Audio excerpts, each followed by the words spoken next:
Hello and welcome to the Bourget Air Show. We're at the Airbus booth with Jean-Brice Dumont. Jean-Brice, hello. Olivier. Head of Air Power, Airbus.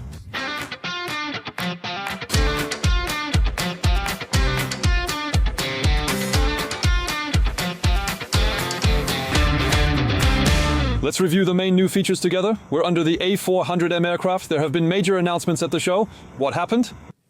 We announced the stability of A400M production with France and Spain, which will allow us to properly maintain the aircraft's production rate in a few years, because we're not always talking about the coming year, we're talking about 2028, and the ability to guarantee the sustainability of the production of this beautiful airplane. I was going to say, on the other emotional side, this is an airplane that our countries need, that the world needs. Because there aren't many air mobility capabilities like this, we are talking about 37 tons. We're talking about air mobility. It's kind of easy. In fact, without playing with words, this plane is like a Swiss Army knife. It carries 107 tons of cargo. As we said, we'll go from 37 to 40. That's significant. We're increasing the number of missions, which makes sense in the times we're living in, towards more electronic warfare, towards more special mission capability, missions in support of special forces, more specifically the ability to carry, to launch missiles, drones, I was going to say objects, to be a bit more generic.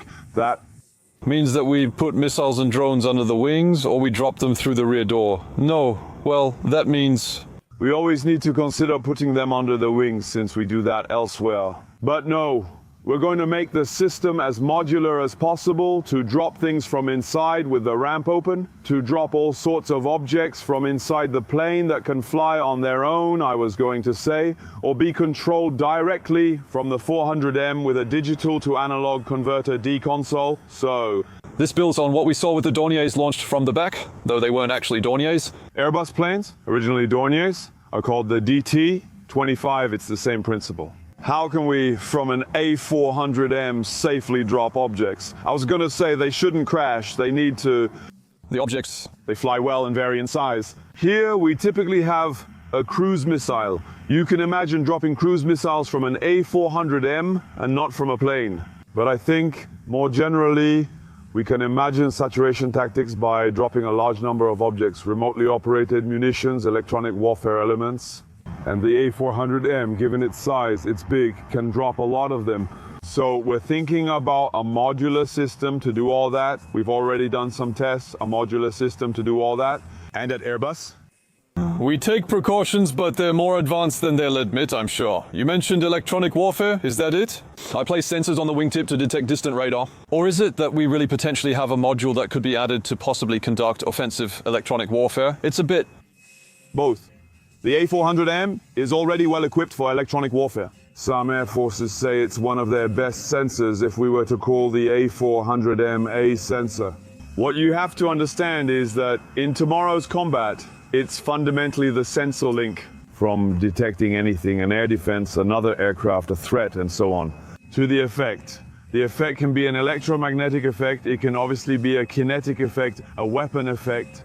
The A400M has many sensors, including radars and missiles. And even more generally now, active anti-missiles, what we call IRPMs, are already a fairly powerful source of electromagnetic data for the forces, IRPMs. That means that it means we have a laser beam that dazzles a missile's infrared sensor, so we don't need to launch chaff even if it's coming at us. The missile will lose its target on its own? Thanks for the clarification. It's a highly advanced anti-missile technology. Several systems detect missile launches, incoming missiles, and may deploy decoys. Here, the missile attack is more direct. The A400M can be equipped with powerful weapons. Any electronic warfare component is generally a heavy consumer of electricity. The A400M is a plane well suited for that. By the way, electronic warfare is a series of measures and effects. The A400M is clearly well suited to participate. We can make it. By continually adding functions, we can eventually create a command aircraft. A command aircraft. I would jump from the A400M to the multi-role tanker transport. We have two aircraft that are very complementary, which in this case, if I play a little with words, discussing command and control, or C2, one person could command while another handles control. But yes, the A400M can be a communication node. In a certain area, in a certain part of the battlefield with that capability, it can be more strategic. A few years ago, There was also talk of making it a water bomber aircraft. I know there are countries like Indonesia that had clearly said it was an important element for them. Has there been progress or just initial tests? Yes, we've made progress. conducted more tests. France's Ministry of the Interior and Civil Security have stated their intention. So basically, it's going to be available. Now, the question is, once it's available, who is actually going to buy it? You said it, there are countries that have a real stronger interest, and that's a side note. Let's be clear, a Canadair is designed for firefighting. An A400M is designed to serve the Air Forces. That mission is a side task that complements a standard Canadair mission. It's more about dropping around the edges of the fire. We can drop 20 tons of retardant at once. In 2026, it will be available. Now, the question is how countries want to integrate this into their own firefighting ecosystem. So these are kits. These modules attach to the back and open like paratrooper doors. That's the idea. Was to do what's called roll-on, roll-off, which is a standard term for these planes, to have something that doesn't modify the plane and that can be installed and removed relatively quickly. In hours, it doesn't take months. The 20-ton tank that we install in the plane and the large pipes that will release everything need to be able to be installed quickly. And that way we reconfigure the plane from one mission to another, depending on the needs. That it has extremely powerful engines. It's capable of taking off at full load. If we lose an engine, it's fine. Not every plane can say that. Let's move on. How many countries currently use, want to use, or plan to use the A400M? We have 6 or 7 customers, roughly a quarter. Belgium and Luxembourg are united. And then we have exports that are not well supported, Kazakhstan and Indonesia. So if you count right now, that's 9 or 10, depending on how you go about it. With a target number of planes that's around 170, 180, and as the English would say, counting, meaning we're really getting ready to sign export contracts. Now that he's bent at Trouvenet, We see the Sirtap, that's it. We're terrible in Europe when it comes to drones. We don't know how to make them. That's it. Sirtap is kind of the counterexample, a program launched in Spain for Spain, but which has aimed to be more international. I'll spare you the meaning of Sirtap in Spanish because we'll lose everyone. Sirtap is indeed a multi-purpose drone, including weaponry, which has a capability. We're not in the same range as the Eurodrone, which is behind it. On the other hand, the Sirtap, we made it quickly. And that contradicts a little bit the saying that in Europe we can't do anything, that a big company can't do it. We asked ourselves some questions, and we still signed a contract at the end of 2023 for deliveries 3 years later. So it's in startup innovation mode. Yes, in startup mode within the company. It's interesting. To know that the Sirtap assembly line is in the Eurofighter hangar. We make both worlds coexist, and we try to draw a lot of inspiration from what we managed to do. It's a way of questioning our processes. What in the end is cumbersome and can be left behind as we move forward. That's it. This program has wonderfully allowed us to experience it, and it's not over yet. Very modular. We changed the sensors. We put sensors under the wings! Here we have sensors and munitions. Yes, it is. Take advantage of the term Swiss Army knife, but it really is a very versatile account that came out. The news of the week is that it came off its assembly line. We did the rollout. And while the next step is to make the first flight, so we'll fly this year. And if everything goes well, we launched in 2023, finished design reviews. In 2024, we'll fly in 2025 and deliver in 2026. Congratulations. Eurodrone is large and used for maritime surveillance. Very long range. Even the Japanese are now interested and want to join the project. A key aspect of the Eurodrone which the review covers. Critical definition is in progress. That's the main goal for 2025. We've programmed start delays that are quite well known. It's actually the realization that the Eurodrone can be more versatile than we initially thought, especially in maritime use. That came from our nations, mainly those joining the program like India or Japan. And we shouldn't aim too quickly for other missions besides the original ones. It's similar to the Eurodrone situation, like today in Switzerland, the big one, the pretty big one. We're also making progress on something smaller and quite original for Airbus, which you wouldn't expect. So that's it. These are the products from our startup that makes... To use the classic pun, drones in the drone region.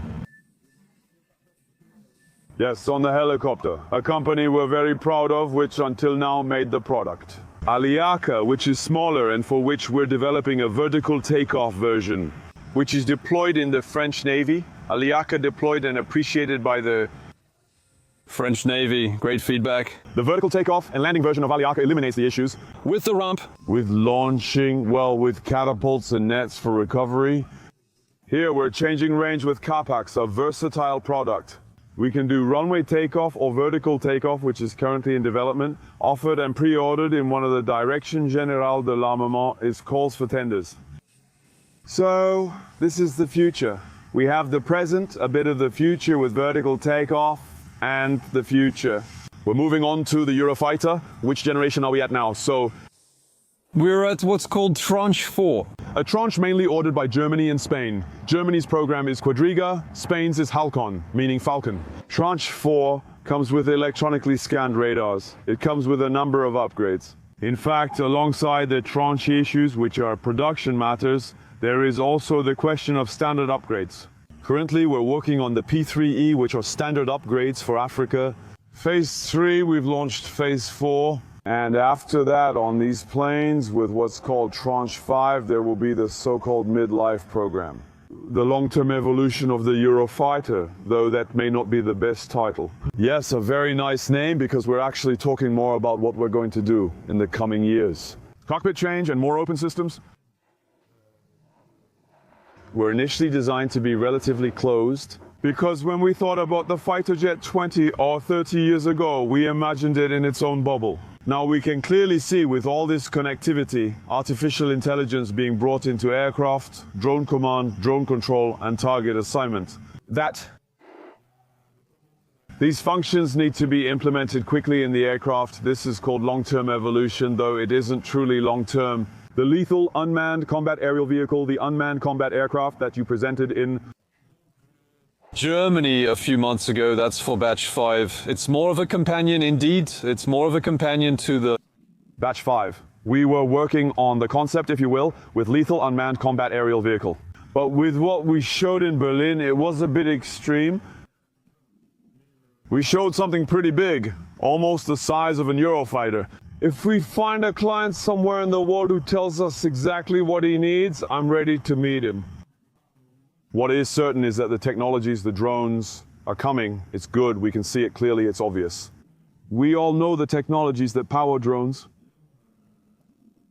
which are everything digital, everything that is software defined, artificial intelligence, are there as well. Even 2035 is too late, we're already there. I'm not going to make any big announcement, but it's clear that we are currently thinking within the next generation weapon system program about the technologies to develop. And there the horizon is 2040, but also, like many other players are doing, to have drones available sooner. Pretty tough drones, which allow, as you were saying, to integrate along with the Eurofighter and other aircraft, drones and possibly armed drones into the ecosystem. By the way, let's clarify that Helsing. A few days ago they conducted tests, if you will, with drones. In fact, 2 aircraft piloted by humans against 2 aircraft piloted by artificial intelligence. It wasn't the humans who won, it was the artificial intelligence. The chess player side, since it's kind of, I was going to say, the basic exercise of artificial intelligence. The artificial intelligence layer on board airplanes and from a certain point of view on board drones will bring something very disruptive. I also saw that the Luftwaffe had announced maybe a plane focused on electronic warfare, like the electronic attack, 18 Growler versus a Eurofighter. In the range of electronic warfare aircraft, there is a plane that we call the escort jammer in English, the one that will ultimately go with the fighter jet and clear the way a bit by jamming every electronic warfare detector. The Tornado at the PSA for the Luftwaffe, the decision regarding the deployment to retire the Tornado was to equip the Eurofighters. Here we're discussing Tranche 4, what's the timeline and how does retrofitting fit the deadline? The 2030s, which is roughly the years when the Tornado will be retired. Generally speaking, we keep everything that already exists, progresses and succeeds. New capabilities, new performance, heavier, with more technology. We have projects that didn't exist a few years ago. 3 years ago, now operational, especially in drones. We haven't talked, if you want to say something, about helicopters, guys. Helicopters, there's been a whole development since drones. Helicopters that By the way, us. We have a very common approach between the drones from Airbus helicopter and the drones from Airbus defense space. We do everything together. There is no the VLSR 700, for example. The VLSR 700, by the way, I was the technical director of Airbus helicopter when we started. VLSR 700 and Flex Contact are used together. The group's approach is consistent. The helicopters have exactly the same principle, with almost the entire range of Airbus helicopter, which is dual, along with the popular H90. Most helicopters like the 145, 175, and 225 can now become bestsellers due to their mission versatility. And we also have a lot of joint work with the helicopters. On man-on-man teaming, for example, Airbus helicopter has revealed Edge teaming, the teaming app between a helicopter and a drone. All these topics, there we mutually rely on each other. I was going to say, yeah, we use each other as stepping stones, and that's very powerful. Excellent A330. I noticed there are new intelligent features. Artificial, that does shape recognition. Is it going to plug itself in? Yes. The RTT is the plane that's currently going through its changeover phase Of engine. Now we're moving to the Neo version, where we're fully focused on developing our Neo to be able to deliver it. End of 2028, beginning of 2029. The plane is being manufactured, the first one, the customers are here. There's even one who's ready to sign. We're not going to sign at the Bourget, too bad. That would be too funny. So no, we'll sign afterwards. But we have a lot of discussions with a lot of customers, with our regular customers, customers who do pooling, like the MMF Force, or new customers. And actually, we realize, given the need for agile combat employment, that nations increasingly need the tanker to be part of the rapid deployment kit. And that wasn't necessarily a need that nations had, or many of them thought the Americans would do it for them. And today this need is useful to us. Finally, the availability of a multi-role tanker transport, which is really a beast, with technologies, as you described, like automatic refueling. And soon we'll be refueling drones. And at the same time, it does the mission, and it does the refueling mission with 110 tons of fuel. It does the mission of transporting people inside. It's an airplane cabin with seats like in a regular plane. And then it does a medical evacuation mission, yes, and then it can do a cargo mission. So this plane has a Phenomenal power, and many, many nations want it now. It's not for nothing that they win almost all the contracts, including... Some cancel because they're sore losers, but that's another issue. Even Australia, Canada, and Great Britain bought the 330 multi-role tanker transport. It's really the best tanker in the world today. It also has a great career. And on top of that, it's a production line starting from the 330. That's why it's particularly relevant. Easy to use, easy to maintain, since most of the tools are civilian. Exactly, Jean-Brice, thank you very much. You're welcome. Xavier Teitelman, my pleasure. It's fascinating. Friends, we hope that this... You enjoyed it, and then see you in... 2 years, right? Goodbye. You enjoyed it. See you in 2 years. Goodbye.